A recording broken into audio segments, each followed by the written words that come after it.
राज्यसभेसाठी अर्ज भरण्याचा आज शेवटचा दिवस आहे। कालपर्यंत आपण पाहतोय मोठमोठ्या घडामोडी घडतायत, सातत्याने या सगळ्या घडामोडींना वेग येतोय। मात्र शिवसेनेकडून अद्यापपर्यंत उमेदवार जाहीर करण्यात आलेला नाहीये।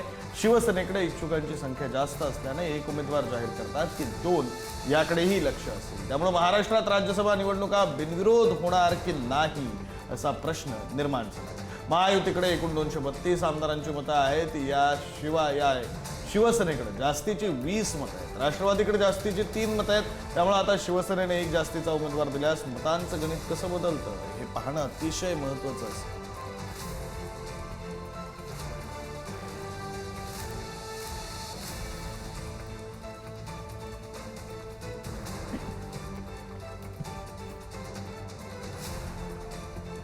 आपले प्रतिनिधी पंकज दळवी फोन लाईन वरून जोडले गेलेले आहेत। अधिकचे तपशील पंकज देतील। पंकज, विक्रांत, आज राज्यसभेच्या निवडणुकीचा उमेदवारी अर्ज भरण्याचा शेवटचा दिवस आहे आणि असं असून सुद्धा एकनाथ शिंदे यांच्या शिवसेनेकडून कुठलाही उमेदवार जाहीर करण्यात आलेला नाहीये।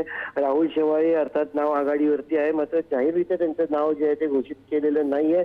त्यामुळे नक्की काय करणार हा प्रश्न निर्माण होतोय। अतिरिक्त मतांचा सर्व आकडेवारी जर का बघितली तर बिनविरोध करण्याच्या पलीकडे जाऊन एखादा उमेदवार देऊन का जे म्हणू शकतो की आपण निवडणूक ही केली जाईल का अशी शक्यता जी आहे ती निर्माण होते किंवा शंका निर्माण होते।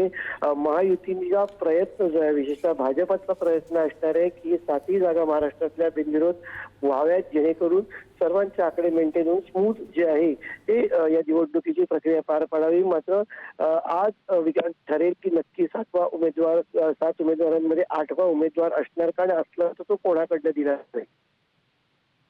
धन्यवाद पंकज दिलेल्या या सगळ्या सविस्तर माहितीसाठी।